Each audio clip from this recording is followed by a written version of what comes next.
তীব্র গরমে হাঁসফাঁস অবস্থা বরিশালবাসীর। মশার উৎপাতে অতিষ্ঠ তারা। তার সাথে যুক্ত হয়েছে বিশুদ্ধ পানি আর বিদ্যুতের সমস্যাও।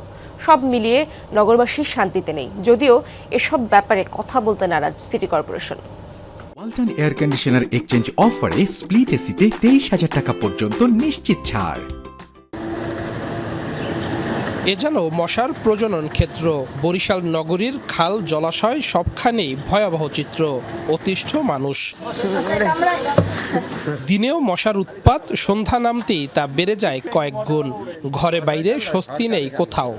প্রচুর মশার জ্বালায় বইতে পারি না, বুঝে লিখিয়ে ধরে। মশার কামড়ে থাকা যায় না, বাইরে যে কেউ কামড় দিলে যেন দেখছে লাল হয়ে যে ফুলিয়ে যায় জায়গায় জায়গায়। মশার কারণে আমরা তো বসতে পারি না, প্র্যাকটিস করতে পারি না, প্র্যাকটিসে খুব কষ্ট হয়। রুমের মধ্যে প্রচুর মশা। অনেক সময় কাঁচান দিলে দেখা গেছে 10-12টা মুডের ভিতরে আসে। মশা নিধনে কাজ করছে সিটি কর্পোরেশন, তবে এরই মধ্যে নগরীতে ডেঙ্গুর উপস্থিতি নিশ্চিত করেছে স্বাস্থ্য বিভাগ। এডিস মশার লার্ভা ধ্বংসে কার্যকরী পদক্ষেপ না নেওয়া গেলে এই বর্ষায় ডেঙ্গু ভয়াবহ রূপ ধারণ করবে বলে মনে করেন বিশেষজ্ঞরা। মশা বৃদ্ধি পাচ্ছে, সেক্ষেত্রে সবসময়ের জন্য আমাদের একটা আশঙ্কা থাকে এবং এভাবে স্থানীয় সরকার সহ সবাই আমরা কাজ করতেছি। তো যাতে না বাড়ে তার জন্য যেভাবে মশক নিধন করছে সবাই যদি অংশগ্রহণ করি ব্যক্তি পর্যায় থেকে সবাই, তাহলে মনে হয় সেখানে মশক নিধন সম্ভব হবে। মশার সাথে নগরবাসীকে ভোগাচ্ছে তীব্র দাবদাহ। যে যেভাবে পারছে খুঁজছে একটু প্রশান্তি। বরিশালে তাপমাত্রা 40 ডিগ্রি সেলসিয়াস। শরবত খাওয়ার পরে আমাদের শরীরে ঠান্ডা হয়। শরবতটা খাইলে পানটা ঠান্ডা লাগে, কাজকর্ম একটু করতে আমাকে আরাম হয়।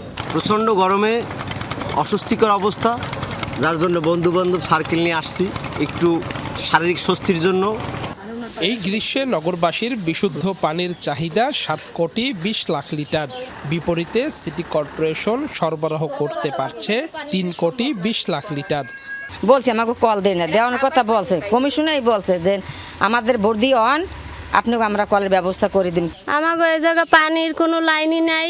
পানি ওই সকালবেলা আমরা হিসেবে কিনে খাই, ওই 150 টাকা মাসে দেই। পানি নেই এবং কারেন্ট নেই। কারেন্ট আমরা ওই দূর থেকে আনছি বাস দিয়া।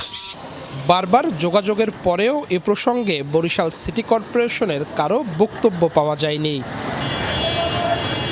কাউসার হোসেন, যমুনা নিউজ, বরিশাল।